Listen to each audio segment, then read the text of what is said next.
e continuar. Tem mais 20 minutos para encerrar, acredito que eu vou conseguir.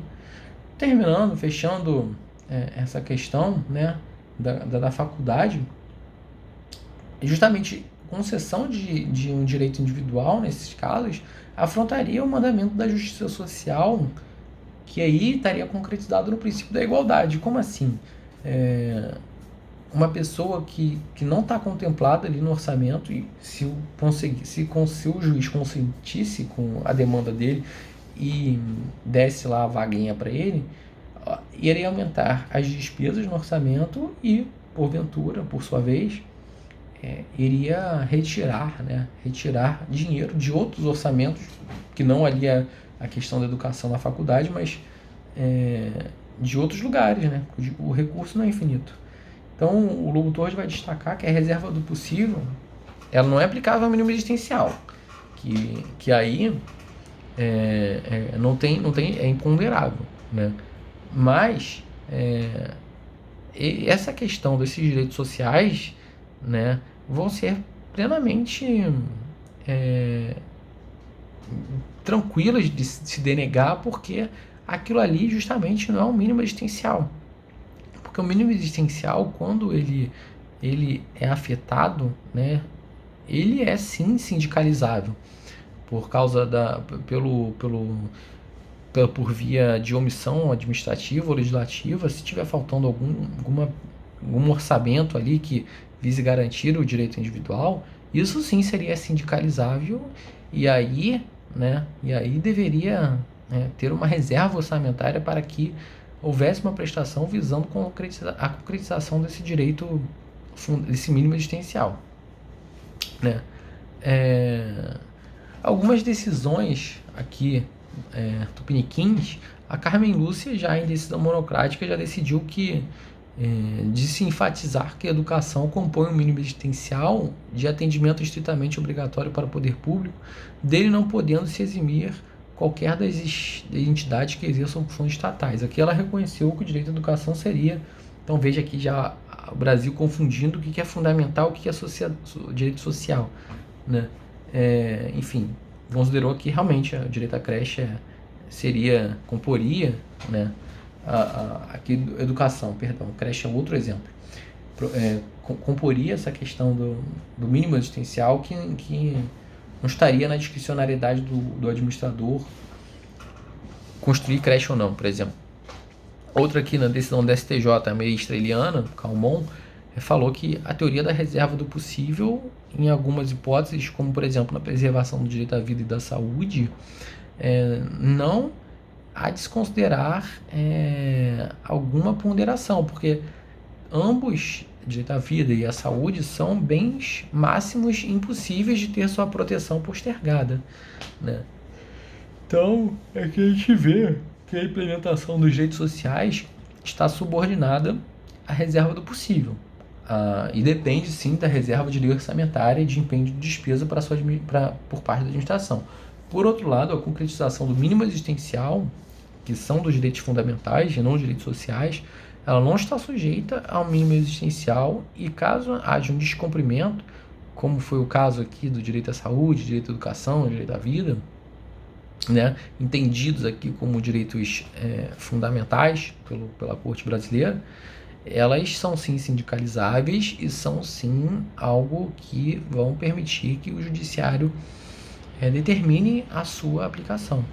E falando nisso, tratando um pouco da judicialização da política, né, e aqui a gente vai ter que rememorar a questão da diferença dos direitos fundamentais dos direitos sociais, que enquanto os direitos fundamentais são garantidos até mesmo se não contemplados por políticas públicas, os direitos sociais são sim sujeitos à reserva do possível, das políticas públicas, das verbas orçamentárias, e por sua vez não vão justificar ou não justificariam, numa visão mais tradicional, a judicialização, como é o caso que hoje vem acontecendo bastante, a questão da judicialização em relação a esses direitos sociais, né?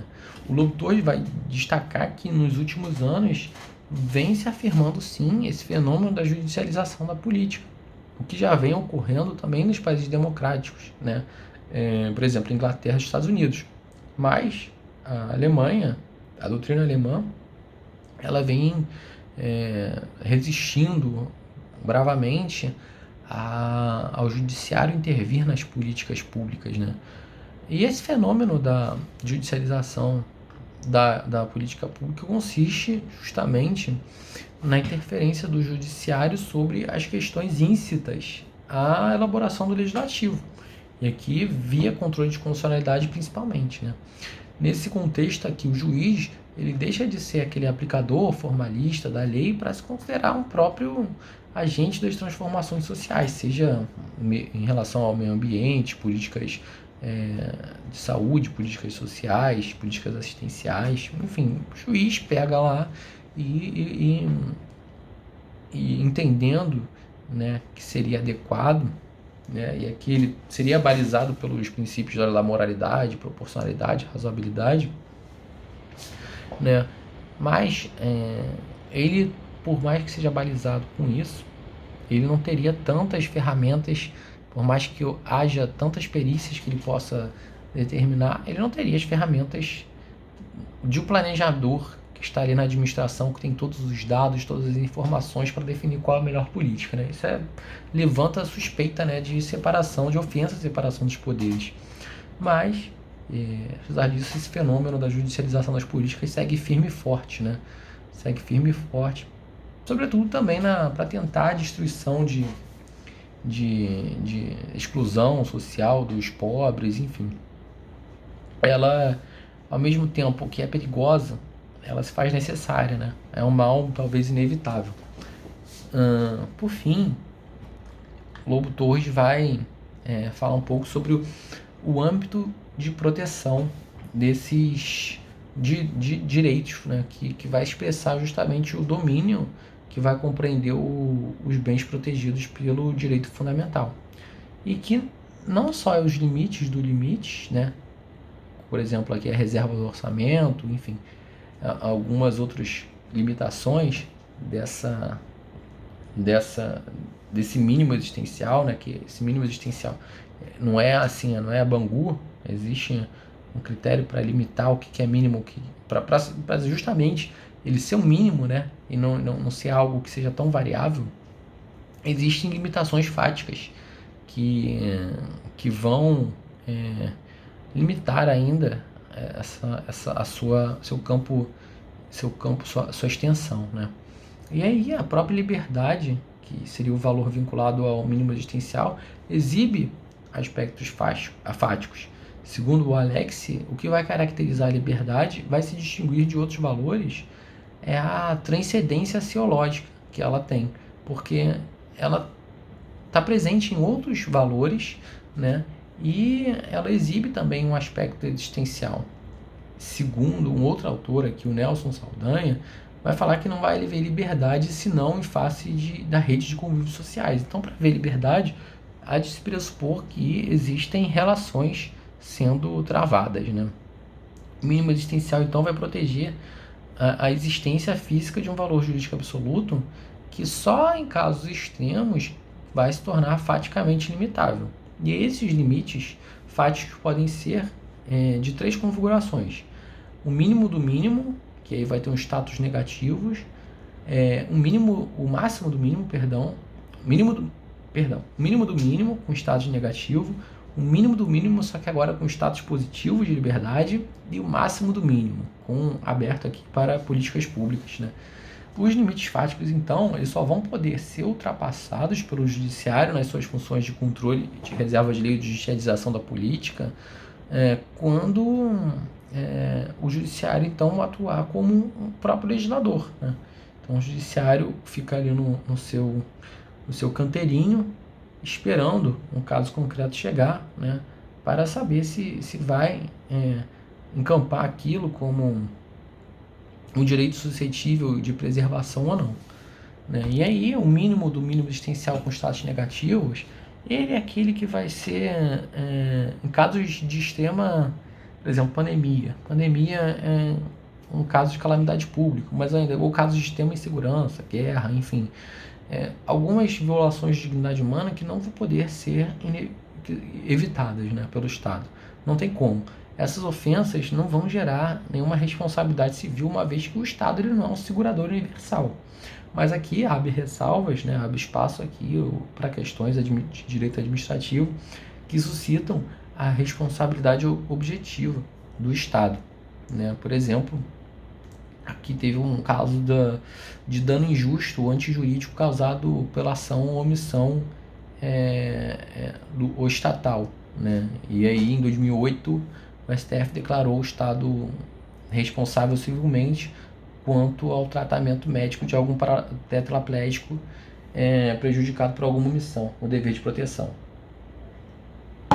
Uma outra questão, uma outra configuração dos limites fáticos seria o mínimo do mínimo, agora só com a prestação, um status positivo, né, de prestação.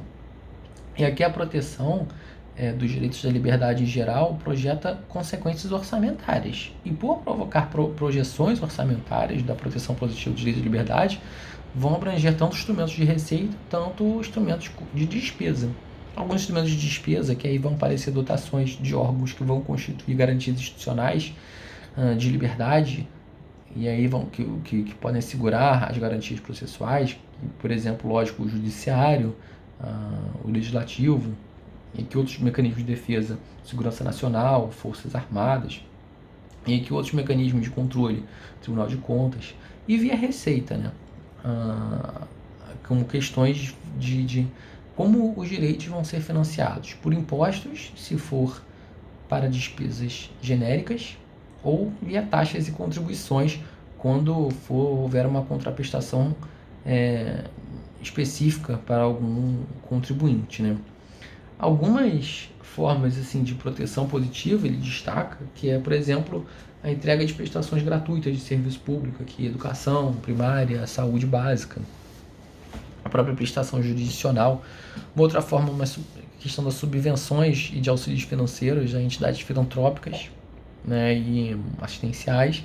E uma outra que seria a entrega de bens públicos em casos de calamidade pública, né, ou no escopo de programas de assistência, aqui, merenda escolar, medicamentos, enfim. Então, o mínimo existencial, nesse caso, na sua faceta positiva, vai encontrar limites da liberdade fática e aqui nos custos orçamentários, que vão ser ponderados aqui com o princípio democrático da própria competência legislativa, né? Para o Alex, a força do princípio da competência orçamentária do legislador não é ilimitada, e nem é um princípio absoluto. E os direitos individuais vão poder ter mais peso em algumas circunstâncias do que os fundamentos dessa posição, dessa política financeira. E aqui a gente vê alguns casos do STF que garantem ao indivíduo, e não a objetividade, né? Não é uma política pública porque não é genérica, mas garante direitos individuais,